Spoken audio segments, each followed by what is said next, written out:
All right, welcome to the Keyword Finder Accelerator. Quick start training. My name again is Aaron Mills. If you're just joining us, I will be your coach as we walk through this series. And whether you're watching me live or you're on the replay, don't worry, you're going to be able to participate in every level of this and get a lot out of it. My goal for you at the end of this is that you are going to walk away understanding not only how to use the tool, but how the strategy behind the tool was created, what it's for, what you can do with it. There are a lot of possibilities out there. There's a lot of things you can do with this tool. I want to make sure you have a really solid grasp of it. I want to make sure that you understand, how can I go sell this as a service? How can I tack this on as something else I already sell? How can I sell it standalone? How can I use this to get clients? I want to make sure you know, how do I go out there and actually use this to go rank stuff? And so all of that is something we're going to be talking about. And of course, there's also the SEO course as well that is going to walk through more other additional aspects of SEO that we won't even get into here. So you're going to have access to really a lot of resources and training. So if you will participate with me, please be very vocal in the comments, in the chat. If you're watching this in the replay, feel free to be very vocal inside the Facebook group. We want your participation. I don't want this to be a one-way street. I want this to be a two-way communication. I never like doing these trainings if I feel like you guys don't participate, because it's kind of like talking into a black box. You know, we don't want that. I really want this to be more of a relationship between the two of us. So always feel free to ask questions. I will save some time at the end for questions. So if I don't answer your question right away, doesn't mean I won't get to it.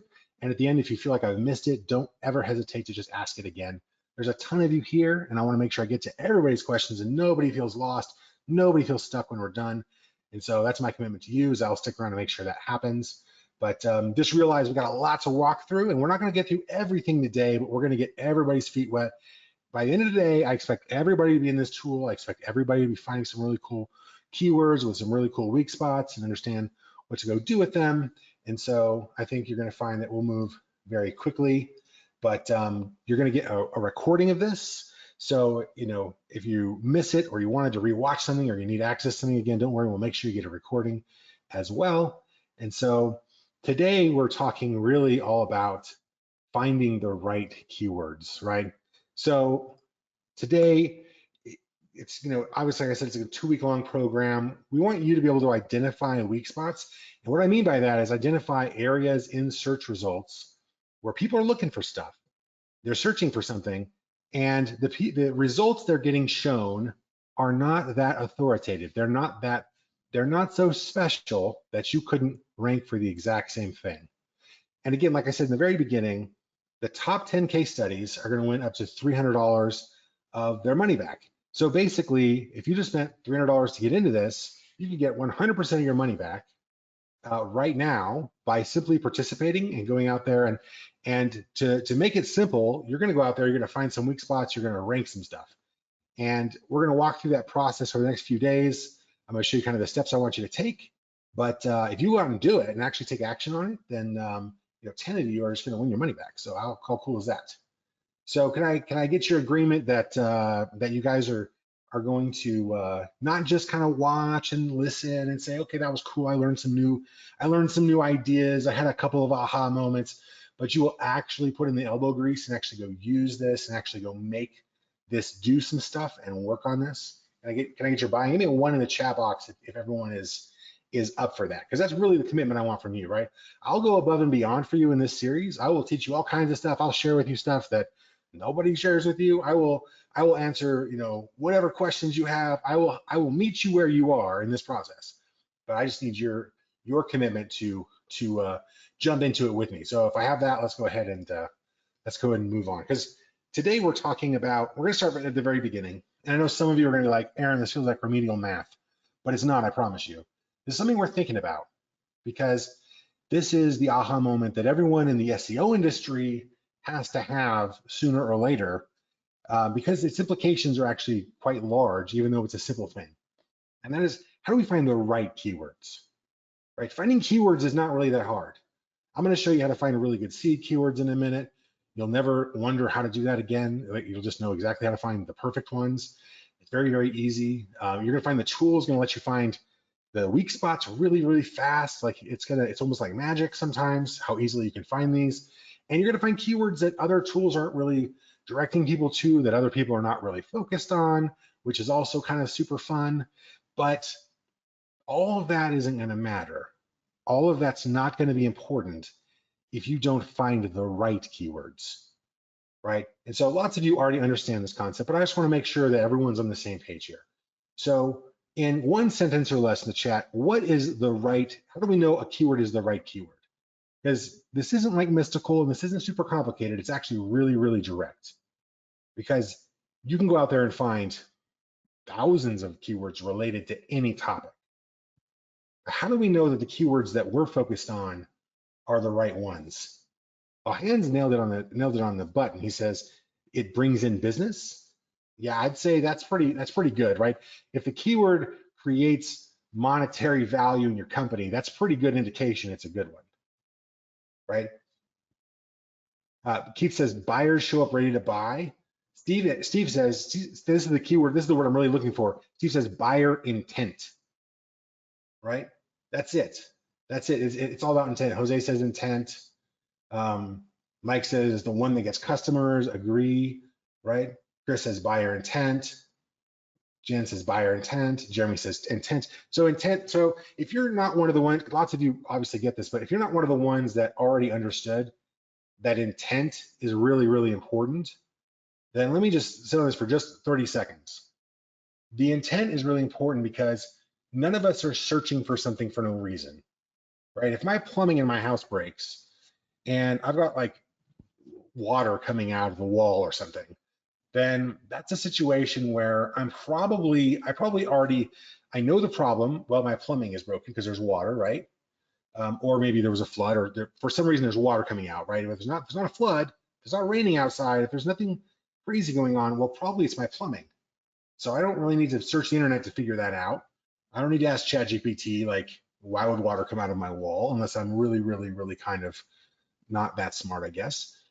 So I probably already know I need to talk to a plumber, right? And if this is at like 2 in the morning on a Saturday, all the plumbers they're either home with their families or out with their friends or sleeping away, but none of them are at the office and answering my call to come help me with the water coming out of my wall. So I'm going to type a very specific phrase in. I'm going to type in emergency plumbing, or I have a plumbing emergency, or what to do if I have a plumbing emergency, or what to do when water is coming out of my wall, what to do if my house is flooding because of my plumbing. Right? These are the kinds of things I'm typing in, because my intent is that I need emergency plumbing right now. Like I need somebody who's going to get in their truck and come to my house and fix this moment, not tomorrow, not when Monday rolls around, not when they feel like it, not when they give me the 4-hour window, when they're going to show up. Like this moment, it's got to happen. So in that keyword, it's kind of ridiculously easy for us to understand plumber intent, isn't it? Like, or a keyword intent, like the intent of the keyword. Like they're intending to find emergency help. That's obvious. That's not always the case with keywords though, right? Like there's a lot of keywords that are kind of like, they're kind of somewhere in the middle. Like maybe it's not an emergency, right? And so people go through this path, they like walk through this whole maze of, they become aware of a problem or a question, and they go looking for the answers or solutions to that problem or that question. And then eventually they arrive at a conclusion that maybe they need a product or service.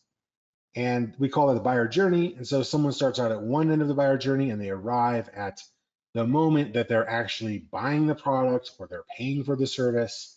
And sometimes that process takes like 5 minutes. Like my water's coming out of my wall. How do I go into Google and type emergency plumber and then push the little button to call them, right? Like that's how fast that whole buyer journey happens in that case. But what if you want to buy like a new car, right? That's way more complicated. In fact, there are keywords being used in that buyer journey at every different stage. And when you start to understand the intent of the keywords, then you start to realize, okay, well, I need to focus on the keywords that are focused on the exact target audience I want to bring to this, to my site, to my client, to my wherever it is I'm trying to bring people. And so what it lets you do is it lets you target your traffic, right? That's all it is. It is customer targeting. Just like if we were advertising something, we would need to target our audience, right? Yeah, Jeremy says most reliable SUV, right? Yeah, exactly. So, but where am I in the process of most reliable SUV? Have I even decided that I want an SUV yet? Maybe, right? Maybe I might have decided an SUV is good, but I might also be like wondering what's the most reliable SUV? Is it as reliable as my car? Is it as reliable as my truck? Right? Like who knows? Like I could be somewhere in the ethers of my purchasing decision. And so there's value though in like most reliable SUV. That's probably valuable for someone who sells cars, don't you think? Like if they could rank for that and they can get in front of somebody and give somebody the answer to their question, which is really important. Like if they just said, what's the most reliable SUV? And then you took them to a page of a bunch of different SUVs that were for sale, like a classified advertising for cars, would that be a good search result? Like, would you be giving them what they were actually asking for by telling them like the prices and the features of different SUVs? Yeah, Brad's the safest SUV. Same thing, right? Is that actually useful?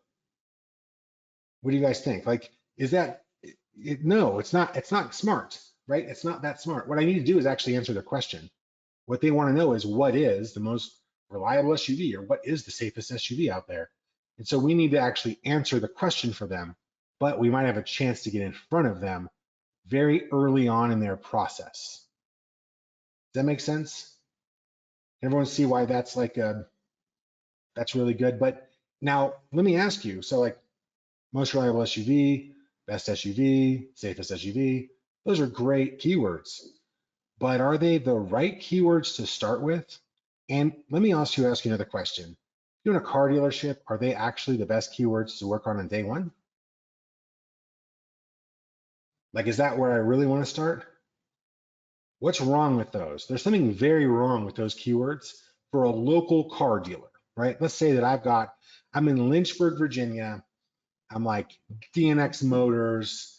I've got mostly trucks and SUVs. And if I'm able to rank for the safest SUV, which I haven't looked that up, it's probably really competitive, by the way, right? Probably super competitive. But what makes it competitive? Like, why is that such a hard keyword to even probably focus on for a local car dealership like DNX Motors in Lynchburg, Virginia, which is like a little tiny city in Lynchburg, in the middle of Virginia? Jen says it's too broad. Well, it's pretty specific, right? I'd say it's pretty specific, but it is broad in another sense. What's wrong with it? Like, there's something obviously wrong with this whole approach for a local car dealer. Like, is it the now? Don't get me wrong. I'm still putting it on my list somewhere. It's desirable, but number one, it doesn't mean I'm going to buy a car today. It means I might be like dreaming about a car in the future, right? What if I'm like 15 years old and I'm dreaming about my first car I'm going to buy when I'm 16? And I really don't have any decision on it because my parents are going to buy me like a truck or something, right? Or my parents are going to buy me like some used Suburban or some used, um, you know, minivan or something. Who knows, right? Like it's not, it is so it is broad in that sense. It's not like specific to the customer, but it's missing something else. And Donald gets it, and Angela gets it too. It's not local. It's not specific to the business, right? If it said best reliable SUVs in Lynchburg, Virginia, or Lynchburg safest SUVs, then that's very specific, right?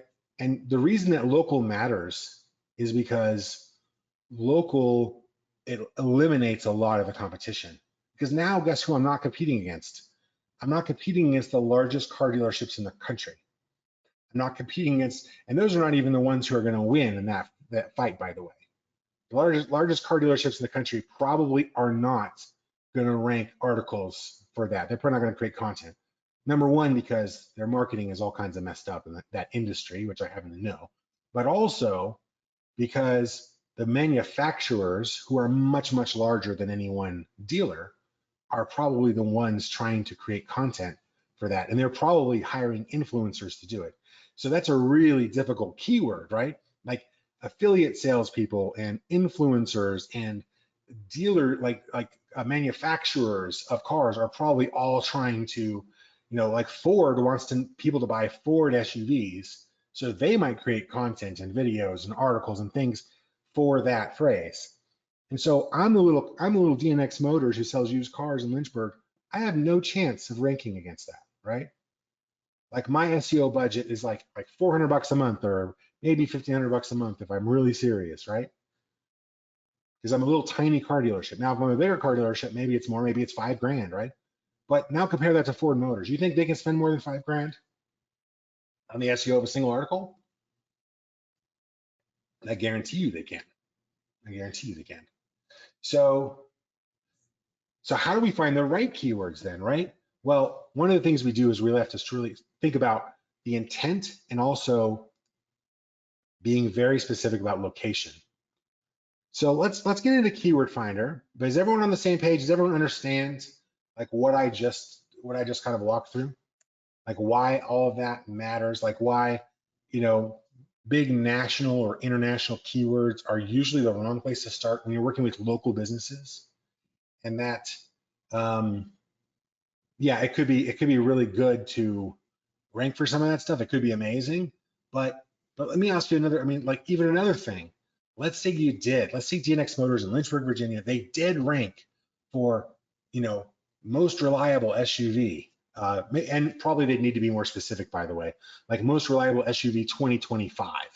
That would be a good keyword. That's probably a little better because that's a year of car that came out, right? That's probably more likely what someone's searching for, honestly. But let's say they ranked for that. Now they're in Virginia. Do you think they're going to sell an SUV to Michigan or to California or to Texas or Colorado or even New York or Florida, right? Like it doesn't even make sense. The people looking for that are all over the place. Now, I guarantee you it probably would help them sell extra cars. Like, so it's a good thing to go for. It's just not the right place to start. And frankly, it's kind of the wrong goal to have. Like if you end up doing that, that's a beautiful byproduct, but it's not the right direction that you should have been going. So Hans says near me. Yeah, near me is pretty good, right? Near me is pretty good. But here's another thing that I'll tell you. Google understands what near me means specifically.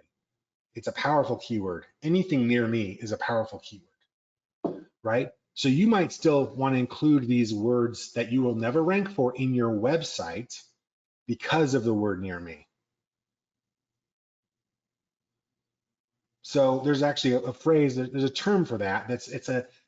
Because we're building more than one list, guys. That's the kind of the whole thing I want you to come to the realization of. We're building a few different kinds of lists of keywords. The first one we're building is high intent local keywords. Like if people are typing this in, we know that they have the intent to come and find our products and services or that of our clients. And right, we're building that list, and we're also building a list that is just a good list if we were this big, huge national company, because we want Google to recognize our site has something very specific called topical authority. That means that we're actually trying to make sure that our site is a more complete picture of everything you would need to know about buying a car than the other dealerships in our own town. Because the word near me or the word Lynchburg or the word city or whatever, right, county or state or whatever it is, or this locality, in some cities, the cities are so big, it's actually the neighborhood, right? So we need to be authoritative in comparison to our actual local competition. So if you're a plumber and you're trying to rank for emergency plumber, let's say you're trying to rank for emergency plumber Orlando, there's a bunch of other plumbers that would love to have that keyword. And you need to have more authority than them. Now, what does that even mean, right? Give me some feedback in the chat. Do you guys understand what authority is? Or are you totally lost? One, if you totally get what authority is. Number two, if you're just completely lost, like, Aaron, what are you even talking about? I don't know what authority is. That's like you're talking an alien language to me right now. I hear you using this buzzword, but I don't know what it means. Give me a 1 or a 2. Like, where are you at? When I talk about a website having authority, please explain to me where you are, because I don't want to spend all of your time teaching you something that you don't understand or teaching you something that you do, right? Like I want to make sure that what I'm giving you is actually the information you really need. Okay, so lots of people understand authority, but definitely some people that don't. So let's put it this way. There's a couple of different things that are important for authority. Number one, usually when we say authority, what we mean is how many other websites link to yours. It's kind of like the internet's a big competition, a big a big competition where we're all like, it's like we're electing the king and queen of our prom in high school, right?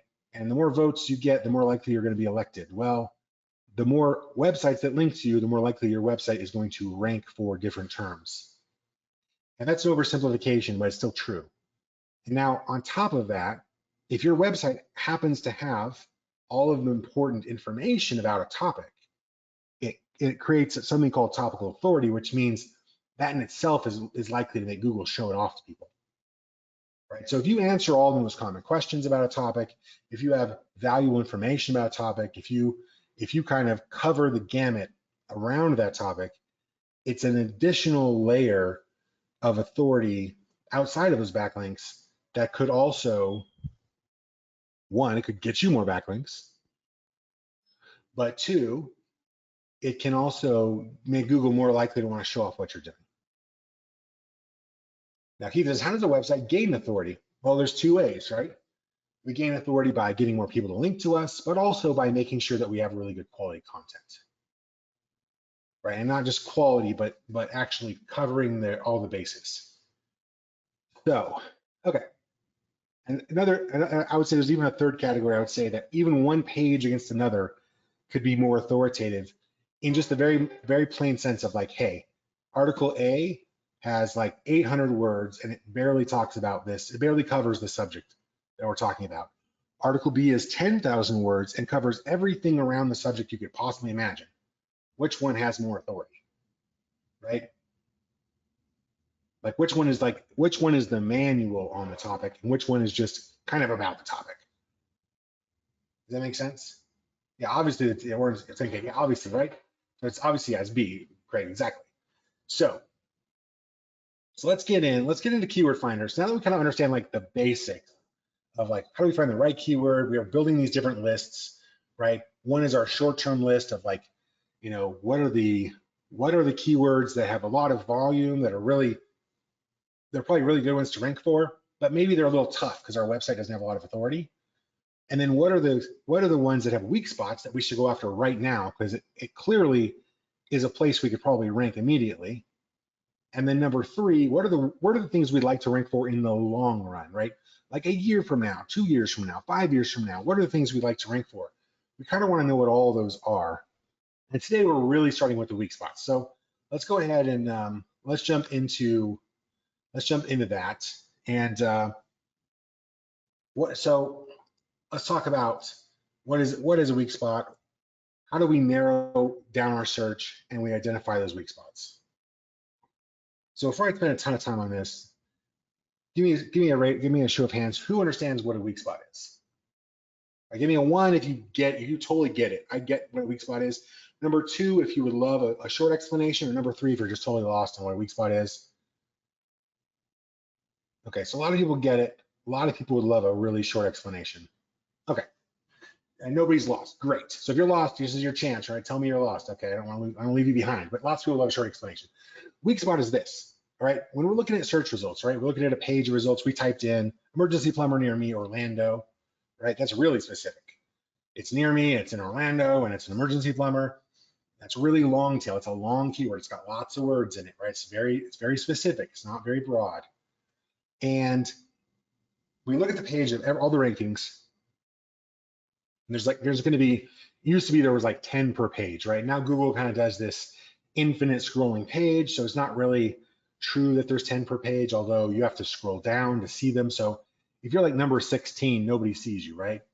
So the top 10, that's still what we want to look at and say, okay, well, out of these top 10 results, because those are almost always the best ones, right? And that's where everyone's going to look. Nobody's looking down the page. So out of those 10 results, how much authority do these websites have? Do they have a lot of authority or a little bit of authority? Like, do lots of people link to them or not very many?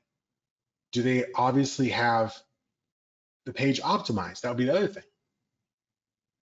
Like, did they use this keyword in the title of the page? Did they use this keyword as the heading of the page? Is this the name of the page, right? Is this keyword used in the content of the page? Is the page actually about this keyword? Or is it not a page at all? Is this a video? Is this like a directory site somewhere? Is this Is this a social media site, right? Those are all the things we're looking at. And so we're looking at those top 10 pages in the search results. That is literally our roadmap, because I want you to remember this for the rest of your life. Google is telling you exactly what to put in your own content to put your content right there. It's telling you because it did it already for 10 results. There are 10 results on that page. That is everything that you need to know to rank on that page. But there's another factor there, right? Because we can optimize better than them for sure. Like, it's literally very possible to do. We can make an article that's a little bit more valuable than theirs. We can still use all the same keywords they're using. We can make sure it's as long as theirs. We can make sure it has the right tone of voice, that it has all the right questions are being answered. It has the right number of images. That includes things like video. We can make a better page than them, a better piece of content than them. That's really not the problem. We can always do that. But there's another factor, and that is how much authority does the site itself and the page itself has. If the page has like thousands of people linking to it from other websites, then that's a pretty strong signal to Google that this page is authoritative. It is the right resource to show someone. So when we look for a weak spot, what is a weak spot? It is a page that we think, based on our formula, either lacks authority or lacks optimization, or both. Does that make sense? So out of those 10 results, are any of those 10 spots kind of weak, right? Like, it's like think of it like a big length of chain. Is one of the lengths of chain in there, one of those rings, is one of them really weak, that we might be able to replace it with ourselves? And so the more weak spots we see, the more we say, well, look, this content on here isn't that authoritative. It isn't that well optimized. And if that's the case, that means that it should be pretty easy for you to rank there if your content is both authoritative and optimized, right? And the authoritative part, we'll teach you more about that in the SEO portion of all this. But the optimized part, I'm going to show you how to do that like immediately. Like, that's like really easy to do, right? So this is what we're talking about. So what we're going to do is we're going to do some searching. We're going to go find some keywords real quick. Literally, this should take us a few minutes. We'll find some keywords.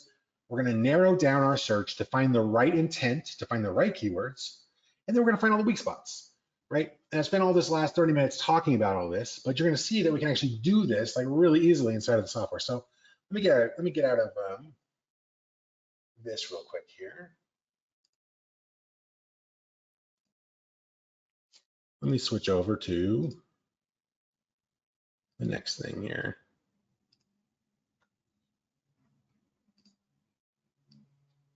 All right.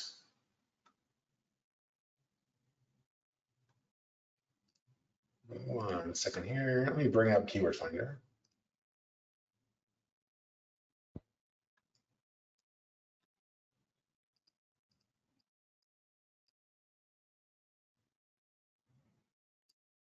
And my Chrome decided to close itself for reasons unknown to me, but I'll fix it.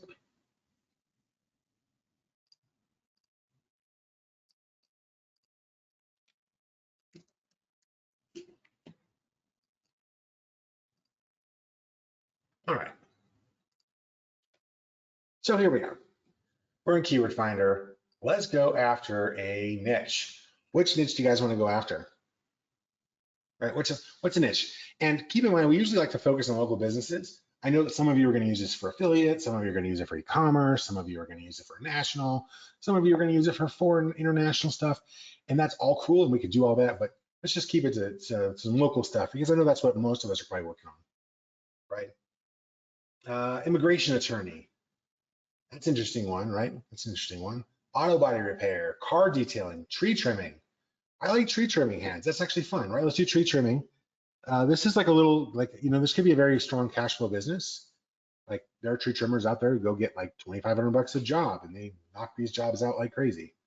And they're a small crew, and they have like a little bit of equipment, but they can do pretty good living for a small local business, and they could grow from there, and they could become a much larger business with crews all over the place too, right? So, so it's somebody that's not a bad niche to work in. So let's do that. Let's do tree trimming, and then let's do tree trimming, and then let's just do Orlando, because we're already using it as an example. All right, now this is one way about it. Like I literally say, all right, what's the name of my niche? What's the city? Right? We can use it as a seed keyword. I don't know what we'll get out of this. We might get one word, we might get 100, we might get 1,000. You never know, right? But let me explain like a better way to go about figuring out some seed keywords, because you probably don't just want one, right? Can we all agree that there's probably more things that we could type in here, right? So there's 152 keywords in here, but I don't want us to just do one seed keyword. Let's find some more. How do you guys like to find seed keywords? Let me ask, because like you guys might already have great ideas. Well, what do you guys like to do when you go find seed keywords? Yeah, Jeremy says some landscapers do tree trimming. Absolutely. Yeah, some landscapers that do a ton of tree trimming. Arborists, right, do tree trimming.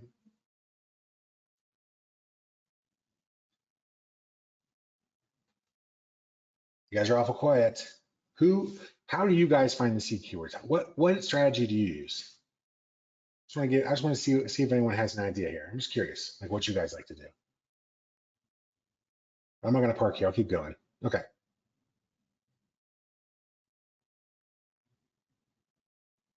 All right. So some of you are asking, what's a seed keyword? That's a really good question. So a seed keyword is this first word we use to search for the rest, right? So a seed keyword is just literally the first word we put into our little search box here. That's really all it is. It's like it's the very first thing we search for to try and find all the other related words, right? So what I'm going to do is I'm actually going to go to Google. I'm going to go to wherever else. Go to Google. If I can type today, it'll probably help. Let's do tree trimming service Orlando, right? This is tree trimming service Orlando. This is probably a good keyword to look for. This is really specific though. This is not a C keyword. This is kind of like, it's kind of long tail. That's all right though. It's probably still worth looking at. But let's actually go and look. And you're going to see, we see a bunch of businesses here, right? Now let's go look at these websites. This is number one. Let's go look at the website of this thing. And then now we have a website full of seed keywords for us, right? Yeah, Tim likes to use Google Suggest. That's a good idea too, right? Google Suggest isn't bad. You can go anywhere you want, but this is like a really simple, easy thing to do. Go to the website, look, tree removal service. Wow, that's a good one. Orlando, let's just make it a little more specific, right? We'll build one on that. What else do we have in here? Let's go to services. The services page is often a very good tree removal, tree trimming, tree disease, Orlando, tree pruning, Orlando. This is a good one. Tree pruning, Orlando. What else do we have? Stump removal, Orlando. I like that. Literally look like he's got, he's kind of got the keywords identified here that we may want to look at. So this doesn't have to be rocket science. We can literally just go grab some seed keywords off of a site that's already optimized, that already has all of it on there, right? So just to give you an idea, like we could do more, but these are all really good places to start. So we got some seed keywords. Some of them we've already got back. Let's just go back to our tree trimming Orlando, which is a good one, by the way. And you'll notice that the first thing it shows here is actually tree trim near me. And there are 74,000 people a month searching for that based on this data. That is an awful lot of searches. What's wrong with this keyword though? Why am I not like, boom, there it is. Let's go after that one. We found it, boys. Let's boys and girls, this is it. We've already done our research. We found, look, they've all got 74,000 people searching for them. These are really good, right? Why are we not just jumping on that? Yeah, it's too broad. It's not our city, right? It's generic. It's like people in Chicago are also trying to rank for this word. It's just not going to help us, right? So one of the first things we're going to do is just filter them down, right? So in the upper left-hand corner, I'm going to grab my little glass here, and I'm just going to say Orlando. Let's just put that in. Now look, we went from 150 or whatever it was to 33. Now we got 33. That's much more relevant to us, right? So we could just filter them down this way. But let me show you a couple. There's a couple different workflows you could use. I'm just going to clear it for now, though, and go back to everything. But honestly, the easiest thing to do is I'm just going to select everything. Select all the keywords. I'm going to go back to my chat box, and I'm just going to go ahead and add them to chat, right? So I'm going to slow down here for a second because I know that I move a little quick sometimes. All I did is I select everything. right? I checked the box, select all the keywords. And you can see there are all 152 of them are selected. Now I'm going to add them to chat. So now over in this little corner, we got 152 keywords in our chat. We've literally just added everything here to our chat. So let's just let AI do the work for us. Like, why even trying to figure this out? Like, why not just say, which of my keywords are the best for a tree trimming service in Orlando, Florida? I want the top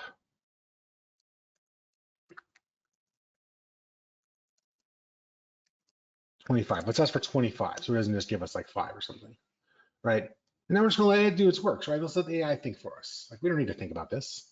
There you go. Tree trim near me, tree trimming service near me, tree removal fees, tree trimming cost, tree trimming palm tree trimming, tree service in Orlando, Florida, tree service Orlando, tree service Orlando, Florida, right? So this is it. This looks great. This looks fantastic. Look, it's got the city name in these things. There's a couple that don't make sense, right? Like tree trimming cost near me. That's not as good. But in general, I dig these.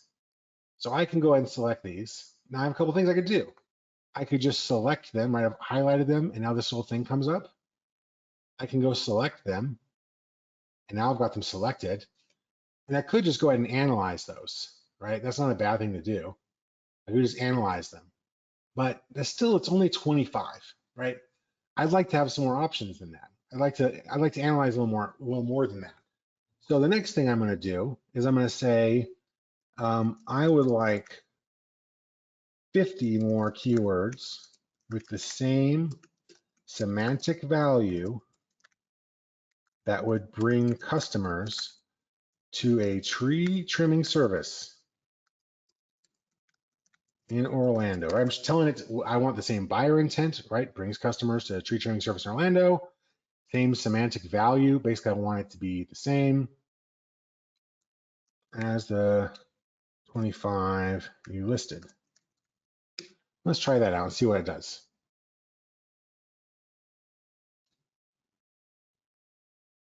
There we go. So now I've got 50 more. And let's go ahead and highlight these ones. And let's go ahead and add them to our list because these are not in our list. Look at this, like exotic tree services, storm damage tree service, preventative tree care, tree aesthetics, eco-friendly tree service, licensed tree removal. Like, look at these. These are fantastic, guys. These are really good keywords. So let's go ahead and add them to our list. And look, only 4 of them were in there. It found us 46 more keywords that we didn't have on our list that we're going to now add in. Now, keep in mind, we haven't spent any credits either. I know people are asking about that. We haven't spent any credits yet, guys. Look at tree pruning Orlando has 390 searches. It wasn't even in my list, but AI just found it for me. Orlando stump grinding, right? So this is a good list. Like this is the kind of stuff I'm looking for. And so now, this is good. I'm gonna go ahead and I'm gonna do like 150. Let's see what I get here now. That's too many. I don't want to analyze all those. I'll just do 50. Let's start with 50.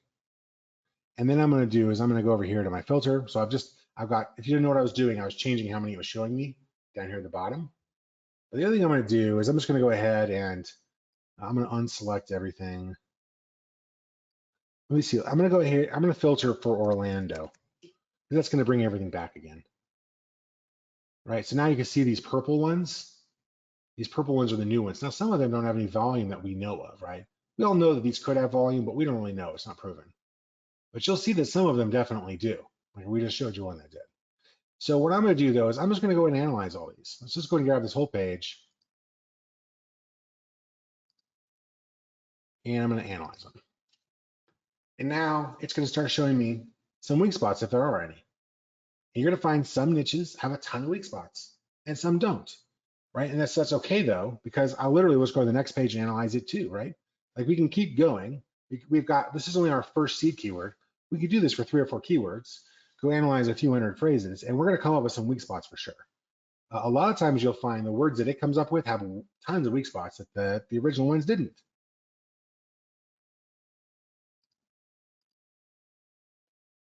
No, Jeremy thought, I thought you spent like 500 credits by now. No, we haven't spent any credits until just now. So we're spending, just so everyone understands, we're spending 50 credits right now. We got 50 on the page. We're going to analyze all 50. And so we're going to spend 50 credits right now. That's all we're spending. Does that make sense? And then once we see what the weak spots are, we can kind of prioritize where we want to go after first. Is everyone following this so far? Is anyone lost, or does this make sense? Leroy says, in the chat box, can you explain the keyword prompt and analyze prompt? Not right, not today. I'm not going to dive into this rabbit hole today, but we will. We'll get there. We'll get there. All right, so we're starting to get some results back, and you're starting to see that there are a ton of these that have weak spots.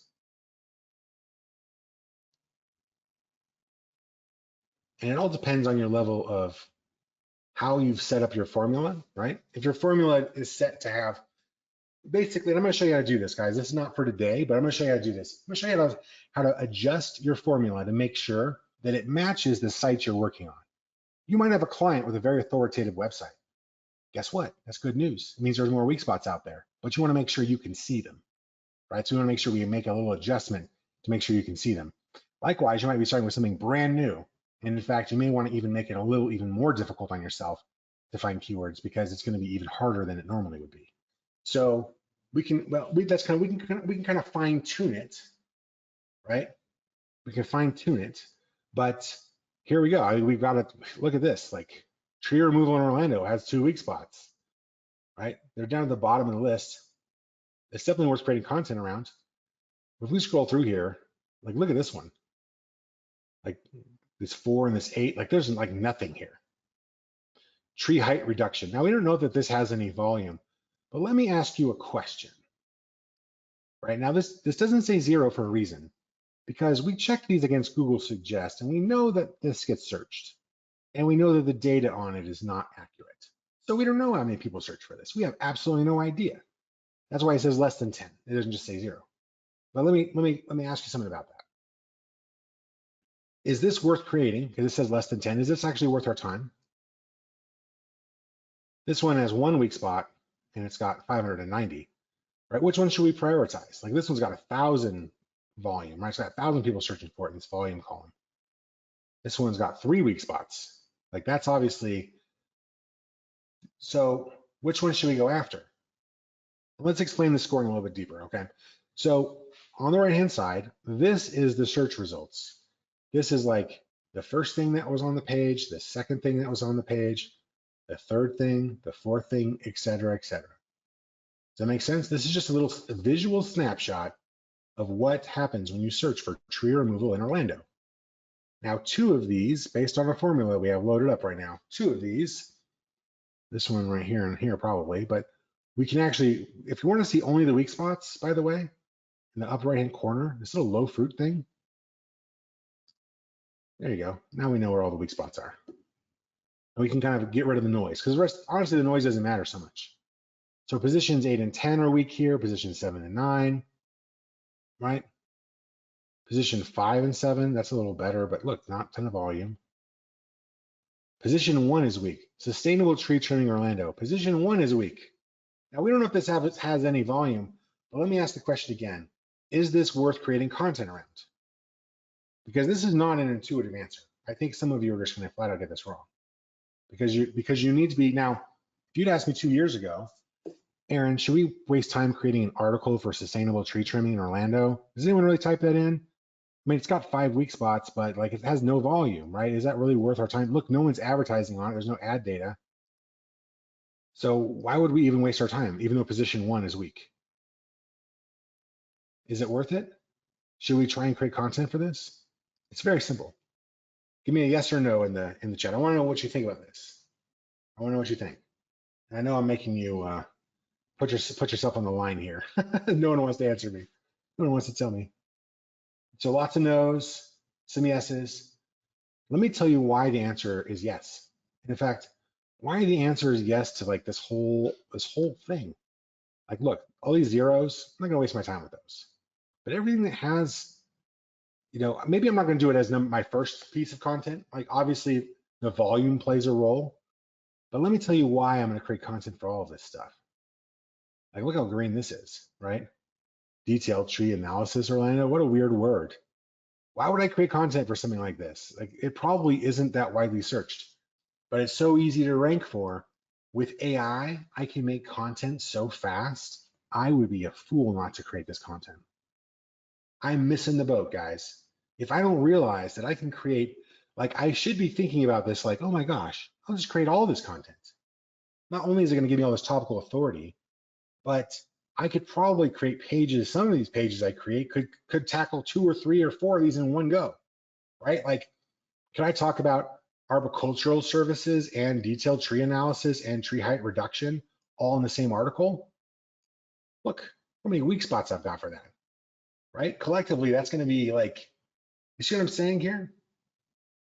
Like, this is so easy with AI for me to create that it would be almost silly for me not to create it, even though I can't prove to you it's going to be worth a lot. But if I do a ton of these, like if I do like 100 articles that all have like this sub 10, I'm going to create a ton of traffic. I guarantee it, because some of these have a lot more traffic than the data is showing. But I don't really know which ones they are. But they don't take me a lot of effort because we have AI. 2 years ago, if you asked me the question, no way. Never waste time on that. You know, content's very hard to create. Content takes time. Content takes effort. Content takes money. I got to spend money. I got to find only the best. But we can think a little broader now, right? We can think a little broader now. So the truth is there's tons of great ones here. Tons of great ones here that we could go after. And some that are okay. We can go after a ton of them. Does everyone understand how I got to this point where I have this list? Because the next thing I want you to do is this is your homework, all right? Because I want to make sure that you understand how to do this. And this is part one of a multi-step process. So part one of the multi-step process is going to be, I'm going to grab this and I'm going to say, look at all these weak spots that I found. So I'm going to create a screenshot of this, right? And I'm going to highlight the weak spots that I want to go after. Now, I would, I'm not settled on this. I would probably, if it were me, I'd be doing a few more searches. I'd be kind of making myself a short list of all the ones I want to go after. But can you see how, like, in an hour, you could probably have a plan for the next 6 months for all the content you want to create, right? Is that dawning on you? So let me ask you so far. So based on what you've seen so far, like, what do you think of all this? Like, what are you thinking about Keyword Finder? What are you thinking about this process? What are you thinking about, about this? Like, what's your take so far? I would love to know your opinion. Let's just take like 2 minutes. I want to get some feedback from you on this, because number one, I want to understand that I want to know that you understood how I got here. But number two, I want to just see, what do you think of this? Because, like, the amount of work that I'd have to do to analyze all this stuff, like even a year ago, before this all existed, is just going to be crazy, right? It's going to be crazy. And Warren says, now how do I implement it? We're going to get there, right? We're going to get there for sure. So let me show you. I'm going to give you a hint. But okay. So yeah, very straightforward. So Jared, so lots of you are loving it. What's your favorite part about it, right? What's the thing about it that you think is your favorite part? And then those of you who are a little bit lost, or who like feel like you're stuck on it, like, tell me where you're stuck or where you're lost. Because I want to go through all these again. After we get off, I'm actually going to go through all this again, and I want to make sure that anybody who's stuck, or it feels like there's something is not clicking or doesn't make sense, or they're just kind of like, I don't know about this, I would love to know what your feedback is so that I can actually make sure that we address it tomorrow. Awesome. Well, thanks so much for the feedback, guys. I really appreciate that. Positive or negative, like, just give me honest feedback, right? So your homework is, let's make a screenshot of this, and then you're going to jump into the Facebook group and you're going to post it. And you're going to say, look, and so you can do this for you can do it for your client. If you're like, Aaron, I don't want to show people my own keywords. I don't want to show people my clients' keywords. I get it, right? That's perfectly okay. So create a test project, right? Create a project for fun. Like, you could create something totally for fun. Like, you could do like Pokemon cards, or like, you could do anything you want, but pick a project you want to do as an example to build yourself a case study. So you can, because here's the conversation I want you to be able to have with a client. I want you to be able to walk up to a potential client and tell them, no, I actually have already, I have a proprietary strategy and formula that allows me to analyze what the competition is doing in the search results so that I can find all the weak spots and I can create content that has an amazingly good chance of ranking. And almost none of my competition have seen this, if any of my competition have seen this at all, or used this strategy. And it allows me to create really, really great content that gets lots of free traffic without having to spend money on ads and without having to invest a huge amount of money in trying to find all of this. Right? I want you to have that conversation with somebody. So building a case study for yourself along the way of your own site, your client's site, your fictitious site you're building just for this, whatever it is, that's a really, really good strategy because now you have the visuals for the show and tell. Look, I was working with a tree trimmer in Orlando. We found all these amazing, keywords, and look at all the weak spots we found inside of these keywords because we have this really proprietary system that I can't tell you too much about that lets us do this because we have our own custom AI that goes out there and finds all the amazing opportunities that all of the competition that your competition is missing out on, right? Like that's people are going to love that, right? And that conversation is going to go really, really well. So we're going to start building that conversation throughout this process. So in a second here, I'm going to show everybody how to get into Facebook. Before we jump to that, I want to show you one last thing in the software for today. And then I'm going to show you how to get into Facebook and I'll take your questions. All right, so we're going to make that screenshot. Now let's say I wanted to create some content and we'll dive into more of this tomorrow, but let's say I'm like, you know what? Tree service, Orlando, Florida looks really good. I know position 7, 8, and 10 have weak spots. That would be an amazing start. If I got myself in position 7, I bet you I could push myself up the page over time. So that's a really good piece of content to create. So let's create a brief for that. Let's figure out what do we need to do. Let's analyze. Let's turn off our low fruit here in the upper right-hand corner. Let's analyze all these websites, right? Now, by the way, if you want to see more detail on these, you can just click on the phrase. Now we're looking at all the detail about these top 10 results, right? This is like the top 10 search results, but with all of the different metrics that you're going to want to look at in terms of how well it's optimized, how much authority it has, etc. Whether it's trust flow from Majestic that you trust, or you want the domain authority, or the number of referring domains, or the number of whatever it is you're looking for. It's most of that is right here. So now that I know that's the one I want, right? Where did I go? So let's say it's tree service Orlando, Florida, right? I want to create a brief for this. I literally am just going to click on the checkbox to select it, and right down here in the bottom here, this little pop-up windows, I'm going to click create brief. And now that's making a brief for me, right? And you can see it's spinning away.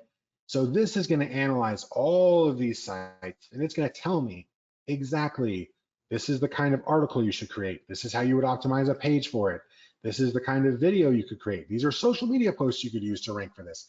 This is how you would optimize a directory listing, like a Google business profile for this keyword, etc. Does that make sense? And so it's really this easy. So like once I've got my list, I just make my briefs, and now I've got what I need in order to put this into something I can implement. So this is going to spin here. Before we do that, I want to go through a couple of instructions for you. All right, so Facebook. Let's talk about Facebook. I want to make sure everybody's in here. Give me 1 second here. I'm going to grab the link to this Facebook group for you. It is right here. Okay, I'm dropping it in the chat. This is the link to the Facebook group. Let me know if you can see this group, guys. You guys mind clicking on this link for me? Let me know if you can see this group. If you can't see the group, I'm going to tell you a way to get to it. There's this group right here. And you can see that I have done, about an hour ago, I did exactly what I'm talking about, right? And I don't want you to give me, don't give me a novel. You don't need to tell me 17 things about it, but just tell me what you discovered, why it's cool, right? And then what you're going to do with it, right? Like, hey, I never would have discovered this killer keyword, my veterinarian client, without Keyword Finder AI. Now you don't have to be that. You don't have to tell me that, right? Like that's scratching my back a little more. You don't have to do that. But if you did, it's nice. But Tell me why you're excited about it. It's got all these weak spots, and I'm going to do what? I'm going to create a video and an article for it ASAP. And I've got a screenshot, mobile veterinarian Orlando, right? It's got 5 weak spots. Like, that's fantastic. If you're working for a veterinarian that happens to offer that, like, that's fantastic. That's very, like, I could create a piece of content and get in front of 50 potential customers every single month if I were to take over this search result, right? So, like, with AI, it's going to take me minutes. Okay. So some of you have got it, some of you haven't. Now, if you can't see it, let me tell you what to do. You are going to go. Oh, you're not seeing it. You're not seeing the group here. No wonder you can't see it. There we go. This is my post. I'm sorry, guys. We're going to this group right here. Is the link in the chat. You're going to go there. If you can go there. Yeah, so Steven says, Facebook says the link's not available. Okay, so if you don't see the link, here's what we're going to do. We're going to go and you're going to go find David Strategic. So I'm going to give you another link. You're going to go find David Strategic in Facebook, which is right here. It's Real Strategic Groups, right? This is David. Now, this is not David Sprague, by the way. David Sprague is in the group, though. Don't be surprised if David chats with you in the group. He's around all the time. However, this is not his profile. This is just our company mascot profile, right? So this is our team is behind here talking to you, right? It could be any number of us talking to you. And I'm in here sometimes, and other team members are in here sometimes. You'll see that I'm in the group sometimes too. But this profile, go friend this profile, okay? I just dropped it into Facebook for you. Go friend this profile. And then I want you to send a message. Once you friended him, send David Strategic a message and say, hey, this is Marianne, or this is Mike, or this is Jose, whoever it is, right? And I'm inside of the keyword finder Accelerator, and I want to get in the Facebook group. Can you let me in? And then just give them the email you used to sign up, right? This is my email address, so they know who you are. They're going to add you in. Our team is going to see you in Facebook. They're going to add you in, so that way you can get into this group right here, right into the Traffic Inner Circle. You can see this is me, right? This is you'll see me in there. So I dropped this in earlier, but your homework today is to go find some weak spots, right? Show me you can find a cool one. Again, if you don't want to share one for you, go find one for something else, even a pet project. Drop it in here. Tell me what you're going to do with it. And then what we're going to do is we're going to do some follow-up on that process, and we're actually going to create some content for some of these. And then you're going to come back a little later in the comments, and you're going to link to the content you created, right? So we're building a bunch of little mini case studies. Does that make sense? Can everybody hear me? Steve says there's no volume right now, but I think it's working just fine. Let me know if you can hear me, or if there's an issue with my audio. Yep, everyone can hear me. Sorry, Steve, it's your end. Let me send him a message. Hate when that happens. Sometimes Google Webinar doesn't cooperate with us. Okay. Now, all right, so that's homework for day number 1. And we're going to build on this, right? This is like step 1 of a process, but we're going to build on this. But does everyone feel comfortable to do that? Give me like I'm on it in the chat box if you understand. All right, I'm going to go find some C keywords. I'm going to go drop them in. I'm going to filter down to the ones I want. Maybe I'll ask AI for some help, right? Or not. I'll even pick some ones you like, whatever you want to do. But you're going to analyze them, and you're going to find some with weak spots. And then you're going to highlight them in a screenshot, drop them in the Facebook group, tell me what you want to do with them. And so who is in on that, right? Now Thomas already says he's on it. Who else is in on this? Because it's really important that you do this for many reasons. One of the most important reasons is that if you can't accomplish this, we need to know where you got stuck. I really need to know, right? Everything else we're going to do in here is going to rely on the ability of you to go find weak spots. And we can spend more time on this if we need to. And we can also help people get past a stumbling block if there is one. But I would hate for you to wait till like week 2 to try this and then not have done any of this and then be asking me, Aaron, I can't seem to find a weak spot, right? Like, so I need you to jump on this and do it, because this is not a watch Aaron talk to us class. This is actually get knee deep in the software together. We're going to go crush it together class. And so tons of you are saying you're going to do it. Yeah, Angela's already has a screenshot. That's awesome. Yeah, and you know what? We could definitely let you, kind of saying, hey, I need to review this. I need to review this. You know what? Being day one, what I'm going to do is I'm going to make sure, because usually we get these up within about 24 hours, but being day one, I'm going to make sure that we get the replay for this one up today, right? So we got to give it about an hour for the video to render out and everything, but I'm going to send out a replay tonight with an invitation and reminder to come back tomorrow and a reminder to do your homework. So everybody's going to get a replay here in the next hour or two. And so you're going to have that to review, right? So if you want to sit tonight and like kind of watch slow, step by step, the other thing I'll tell you is I sent you guys in your welcome, I sent you a video link where I kind of walk through a very similar process to this, right? I kind of do the same thing. It's not super long. It's like probably 20 or 25 minutes, something like that. But that's also a really good introduction to the software. And so if any of you are stuck, that's also a really good place to turn to. And both of these, today and that should kind of get your feet under you so we can dive into more. Because there's like so much more we're going to dive into over the next 2 weeks. I'm really excited about it. But same time tomorrow, same place, same link, right? And does everyone know how to get into Facebook? And no, Keith, you don't have to do the brief before you get to Facebook. I just wanted to show you how to create one, because some of you were like, well, I already figured out how to get the weak spots. I'm finding those, but how do I do something with them, right? And I don't want to leave you hanging on that. So I just wanted to give you a sneak peek of how the briefs work. Let's go take a look at that brief, by the way. You can see that it was spinning when we left it. Now it's there. And so we just click on it. We can take a look and look. So if we're trying to rank, if we're trying to put a page on our, maybe we've got a services page. We have a page for tree service in Orlando, Florida. And this is the content we need to put on there, right? This is FAQs we should make sure included, right? We need to make sure we're including statistics. We should be talking about trends, right? We should be putting, this is like all content we could use on that page to optimize it. Likewise, if we're trying to build an article, this tells us a lot about it. This is how long it should be. This is how many paragraphs, right? This is all the terms we should be using in there. This is like all the latent semantic indexing content for it, right? If we want to turn this into content, article AI prompt, copied, right? I could take that and copy that. I could put that in a chat GPT and it's going to start cooking something like this up right now. So can you see how like you could probably go make 50 articles out of these weak spots in like an hour, right?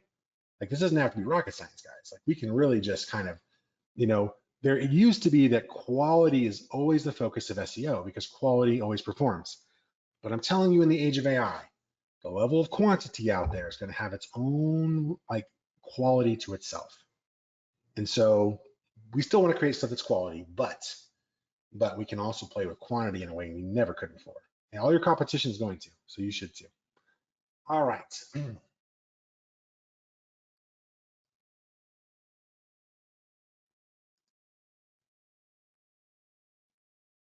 Jeremy says, this tool will make more work for me.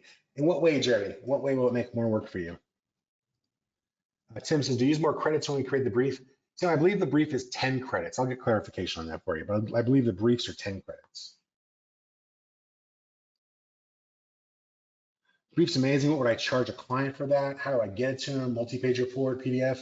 We're going to go over that, Angela, because what you're going to do is you're actually going to make bundles of these, right? We're going to go back and we're going to find you could find like 10 of these. You could turn all of them into briefs, right? And then we could actually bundle them. And let me show you how you would do that, right? We have one brief here, but let's just imagine we had 10. If I checked all 10 of them, instead of just having the one brief, I could go to export and I could go to keyword brief bundle. See that? If you click that, it's going to make its own custom page that has all 10 on one page. And you could actually deliver them right on that page. So we figured that out for you. And we're going to get into the prospecting with this. We're going to get into all kinds of stuff, right? Steve's got a great question. He says, will Google penalize AI generated content? Steve, Google is also creating AI generated content. So that was a huge worry a lot of people had immediately. What I would say is Google will penalize poorly created, poorly written, and poorly delivered content. If you're giving out AI junk, then it's going to treat it like AI junk. But if the content you have has value and purpose and meaning, right? Like, how are we creating this AI content? Are we just creating like whatever AI feels like, or are we putting in all the information about what Google actually wants? See what I'm saying? Like how it's totally a different thing. It's a totally different thing. Yeah, Jeremy says you can humanize AI content. Yeah, you can. You can use like tools to humanize your content. You like, here's my suggestion. Look at the content and you could get an outsourcer to edit it for you to kind of make it even a little bit better. You could do that yourself. You could put it up as is. It all depends on the situation. If I'm trying to put up like the about page for a company, I'm probably going to spend a lot of time on that by myself on top of the AI. I'm not going to just leave it as the AI left it for me and just be like, oh, that's good enough, right? But if I'm trying to create like 4,000 articles for a giant client, I'm not going to spend 4,000, hours and hours on 4,000 articles. That would be crazy. It's just a huge waste of everyone's money and time. So it really depends on the situation. The truth is that you should try and create content that's quality enough for people to get something out of it. Elena, yes, I'm gonna email the recording out, so you'll get a replay of this today. Make sure the email goes out tonight. It'll probably be about 2 hours from now that that'll go out, but you'll get an email of this recording from today, and then and we'll be back same time, same place tomorrow. Hans, there's no, well, the brief is right here, Hans. So I generated, right? I selected this. I just said create brief. It did. Here's the brief. I can literally put this content into a chat GPT. It could be Claude. It could be, there's like countless AIs, right? Like it could be any AI you're going to drop this into. The cool thing is that if you're doing an article, the prompt is actually built in right here. Like you can literally like just take this, right? So you can actually copy it with that button. The article creation is not built into this tool. That's the question, though, right? The tool is not there to create articles. Now, keep in mind, we just did this one tree trimming Orlando, right? Now, I guarantee you there's some overlap in some of these other ones, but I might be able to still find some additional, opportunity here. So I would probably spend a little more time and research, but we OpenAI to make the chat work. Yeah, so OpenAI, so let's talk about that for a second. So there's two, OpenAI is a company, right? And they have a product called ChatGPT. And that product is there's a free version and a paid version. Those are not what we mean by the API that you need in here. You're actually gonna go to setup. You're gonna go to integrations, the left-hand side, and you'll see I've got OpenAI integrated. So you're gonna go create an OpenAI integration API key. And basically, you're gonna sign up for a free account with OpenAI, and it'll take you just like 2 minutes. And then you're gonna put like $5 or $10 in there, and you're gonna get the key it gives you to connect that service to Keyword Finder, and it's gonna allow you to use that. So that way, if you wanna sit there and have like 5-hour-long conversations with the AI, it's fine. It's on your dime, but it also means we can offer the software to you at a very affordable prices. Does that make sense? Because like if we just let everybody kind of do everything they want with AI all the time, kind of unlimited, like we'd have to charge a fortune for the software because even one person can kind of blow it up. Now, if you don't know how to do this is not hard. Click on Need Help.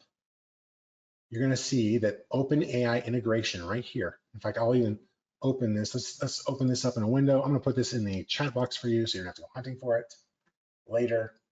Go open this up. There's a video in here. It's 2 minutes and 54 seconds. It shows you exactly where to go and how to do it. And there's also written instructions here.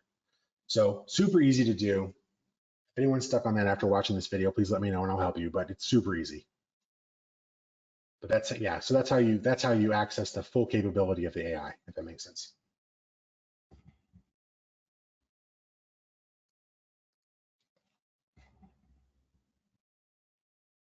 Warren says, I know some of the copy is repetitive. You can tell that, right? Here's the other thing, keep in mind, the AI is actually, it doesn't matter which AI you're using, it's like a person, right?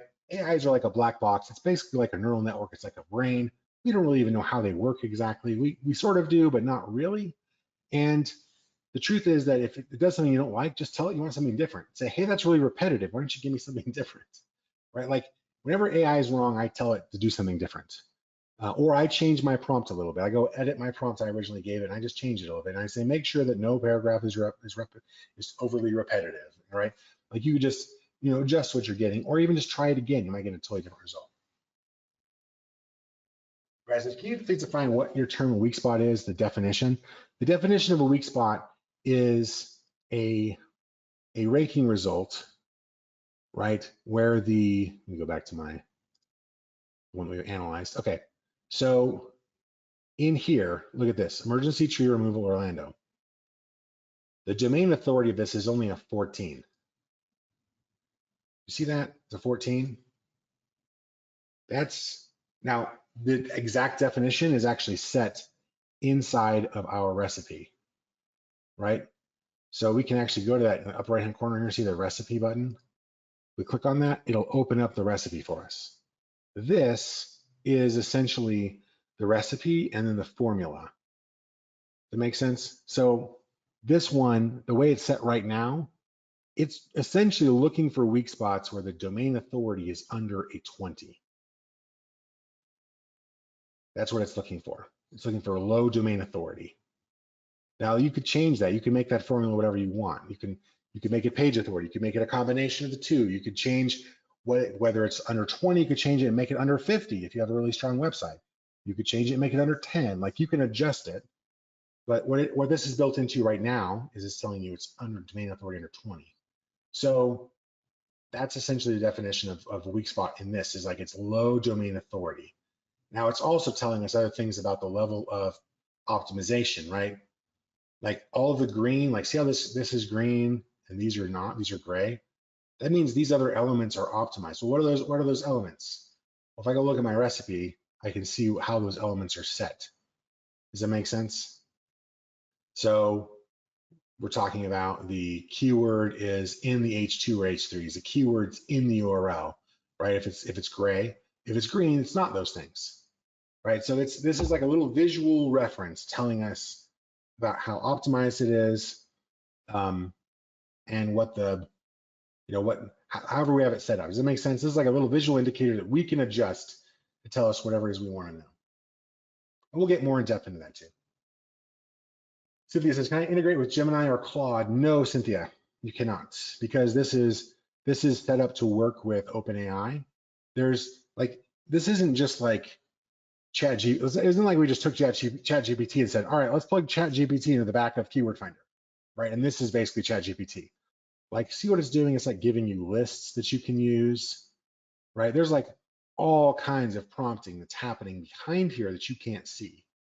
Does that make sense? Like we're basically tuning that AI to tell it to behave in a very specific way, right? We're using all of our AI models inside of OpenAI, and then we're giving you access through your key, if that makes sense. So that's why you can't use Claude or something else. Does that mean we want to do it in the future? Maybe we will open it up to other AIs, but right now, this is simply not the case. I don't think there's a plan for that anytime soon. But keep in mind, like OpenAI is super cheap, right? I mean, it's very, very, very inexpensive. We're not talking about a big expense here at all. Like some of you are going to put $5 in there and then not have to put another $5 in for a very long time. What's a good domain authority for a small business? That's a great question, Brad. So it completely depends on the niche and industry and location and competitiveness of the industry you're serving. The truth is the domain authority that's good for a small business is more domain authority than their direct competitors. So let's say you're an attorney, you're doing personal injury law in Miami. Your domain authority needs to be really, really, really high, because all of those attorneys are spending literally hundreds of thousands of dollars in their SEO every year. And so they're getting tons of links, and they've got whole teams working on their SEO, and they're like, they're really competitive. Now, let's say that you're a plumber in a little tiny town in Arkansas that no one's ever heard of, and there's like one other plumber in town. Do you need to have a high domain authority in order to rank there? Probably not. You probably don't even need to worry about it.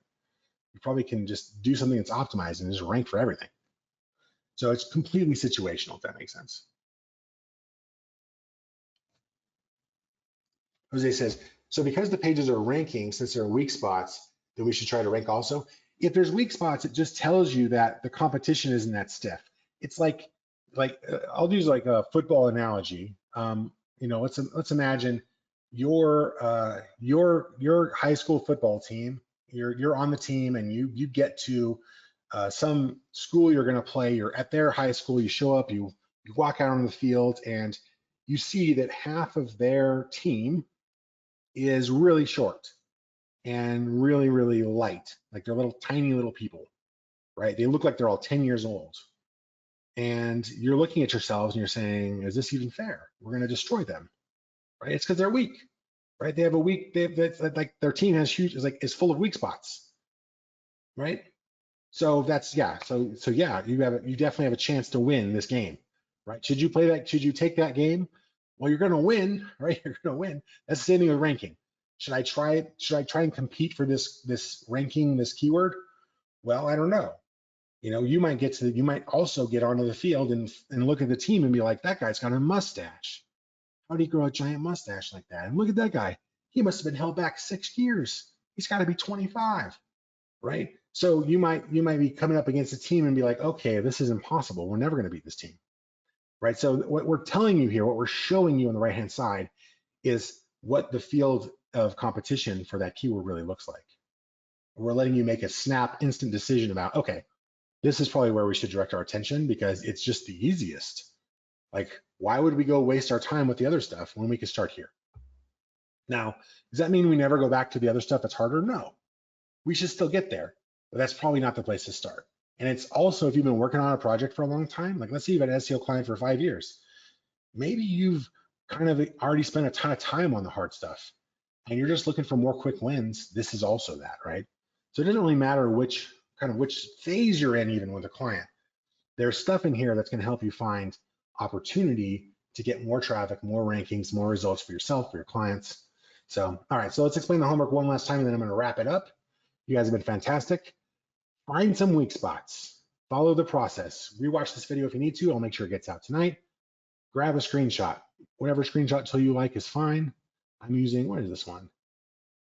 I can't even think of it. Take a screenshot is apparently the name of the plugin. I'm using a plugin, the Chrome Lightshot. That's what it is.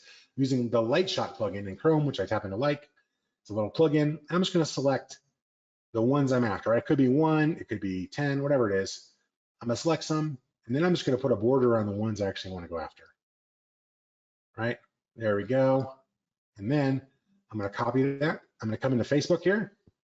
I'm going to paste that sucker in. And then I'm going to talk about it. I'm going to say, look at this incredible keyword I found in Keyword Finder AI. And I'm going to rank my client's website for it.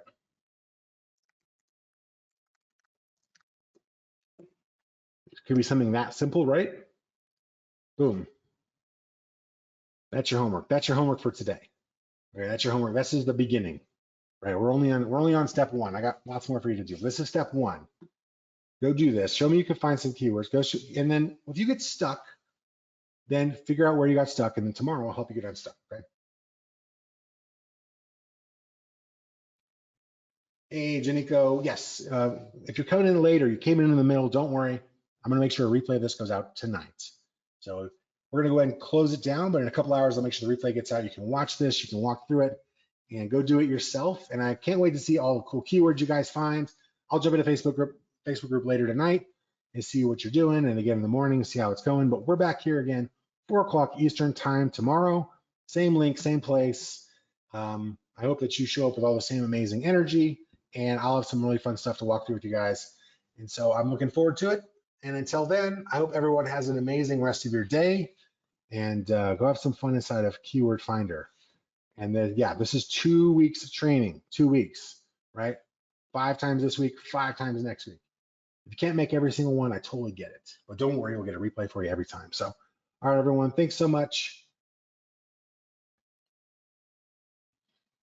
We'll get into more tomorrow. Cheers, everyone. Take care.